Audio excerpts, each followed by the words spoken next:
राजकुमारी मंदाकिनी अपने पिता की इकलौती संतान थी। वो इतनी सुंदर थी कि उसकी सुंदरता के चर्चे अन्य राज्यों में भी थे। उसमें सौंदर्य के साथ साथ सदाचार, प्रतिभा आदि और भी सद्गुण थे, परंतु सब सद्गुणों तथा पिता के स्नेह ने उसे अभिमानी बना दिया। उसका अहंकार इतना बढ़ गया था कि वो किसी दूसरे को अपने सामने कुछ समझती ही नहीं थी। अनेक राजकुमारों ने उससे विवाह करना चाहा, किंतु किसी को वह अपने योग्य माने तब तो राजकुमारी की अवस्था दिनों दिन बढ़ती जा रही थी। महाराज को लोक निंदा का भय था, लोग कानाफूसी करने भी लगे थे, किंतु राजकुमारी अपने अहंकार में चूर थी। वह किसी भी राजकुमार को देखने तक को भी प्रस्तुत नहीं होती थी। अंत में महाराज ने पड़ोस के युवक राजा रंगमोहन के साथ एक योजना बनाई और घोषणा कर दी कि राजकुमारी के आगामी जन्मदिन पर प्रातः काल जो पुरुष नगर द्वार में पहले प्रवेश करेगा उसके साथ राजकुमारी का विवाह कर दिया जाएगा, फिर वह कोई भी हो। राजकुमारी का जन्मदिन का दिन आ गया। प्रातः काल नगर द्वार में सबसे पहले आने वाले पुरुष को राजसेवक पकड़ लाए। वह था फटे चिथड़े लपेटे एक भिक्षुक, परंतु वह जवान था, सुंदर था और पूरा अलमस्त था। उसके मुख पर एक अलग ही तेज नजर आ रहा था। महाराज ने राजपुरोहित को बुलवाया और बिना किसी धूमधाम के भिक्षुक के साथ राजकन्या का विवाह कर दिया। राजकुमारी चिल्लाई और रोते रोते उसने अपने सुंदर नेत्र लाल बना लिए, किंतु आज उसके पिता निष्ठुर बन गए थे। उन्होंने पुत्री के रोने चिल्लाने पर ध्यान ही नहीं दिया। भिक्षुक को केवल 5 स्वर्ण मुद्रा देकर उन्होंने कहा, तू अपनी पत्नी को लेकर मेरे राज्य से शीघ्र निकल जा, और याद रखना, यदि फिर तू या तेरी पत्नी मेरे राज्य में आए तो प्राण दंड दिया जाएगा। चलो मंदाकिनी। भिक्षुक ने राजकन्या को पकड़ा और चल पड़ा।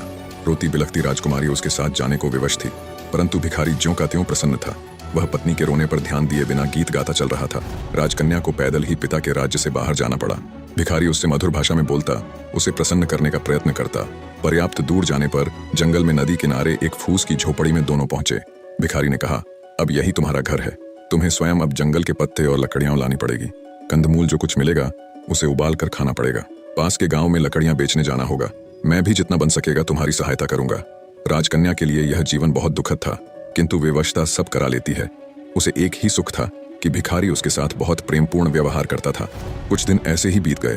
फिर एक दिन भिखारी ने झोंपड़ी छोड़ दी और मंदाकिनी को लेकर वह एक गांव में आया। वहां वे दोनों एक खंडहर जैसे घर में रहने लगे। भिखारी कहीं से कुछ पैसे ले आया और उससे उसने मिट्टी के बर्तन खरीदे। पत्नी से कहा, इन बर्तनों को बाजार में ले जाकर बेच आओ।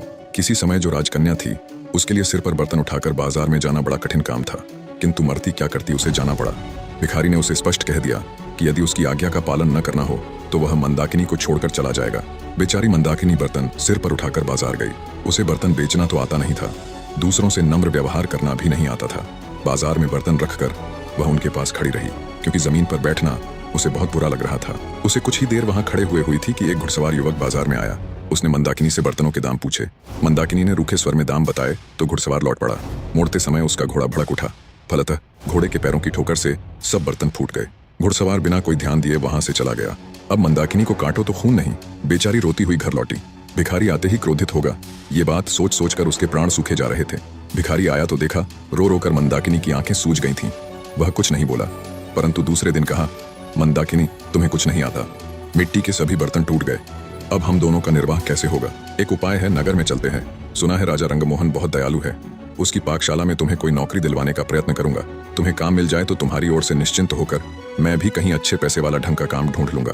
कुछ धन एकत्र हो जाने पर कोई व्यापार कर लूंगा और तब तुम्हें भी अपने पास बुला लूंगा। राजा रंगमोहन का नाम सुनकर मंदाकिनी ने लंबी सांस ली। एक समय इस नरेश ने उससे विवाह करने का प्रस्ताव किया था। आज वह राजरानी होती, किंतु हाय रे ये घमंड। आज उसी राजभवन में वह दासी बनने जा रही है। जाने के अतिरिक्त कोई दूसरा रास्ता नहीं था। मंदाकिनी नगर में गई और राजा की पाकशाला में उसे नौकरी मिल गई। भिखारी उससे विदा होकर कहीं चला गया। मंदाकिनी का गर्व नष्ट हो गया था। उसका स्वभाव बदल गया था। अब वह अत्यंत विनम्र, परिश्रमी और सावधान सेविका बन गई थी। रसोई घर की अध्यक्षा रंभा कुमारी उसके कार्य से अत्यंत संतुष्ट थी। बसंत पंचमी आई। राजा रंगमोहन का जन्मदिन था। सभी सेवकों को इस दिन नरेश अपने हाथ से पुरस्कृत करते थे। दूसरी सेविकाओं के साथ मंदाकिनी को भी राजसभा में जाना पड़ा। जब सब सेवक पुरस्कृत हो चुके और सब सेविकाएं भी पुरस्कार पा चुकी, तब उसे पुकारा गया। वह हाथ जोड़े, मस्तक झुकाए राज सिंहासन के सामने खड़ी हो गई। नरेश ने कहा, मंदाकिनी, मैं तुमसे प्रसन्न हूँ। तुम्हें तो मैं अपनी रानी बनाना चाहता हूँ। मंदाकिनी चौंक पड़ी। महाराज, आपको ऐसी अधर्मपूर्ण बात नहीं करनी चाहिए। मैं परस्त्री हूँ। क्या हुआ जो मेरा पति भिक्षुक है? मेरा तो वही सर्वस्व है। उसे छोड़कर मैं दूसरे किसी की सोच भी नहीं सकती। वही मेरा स्वामी है।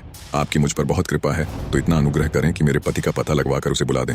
मैं पाकशाला में सेवा करके प्रसन्न हूँ। महाराज रंगमोहन चले गए और थोड़ी देर में वह भिखारी राजमहल से निकला। मंदाकिनी उसे देखते ही दौड़कर उसके पैरों पर गिर पड़ी।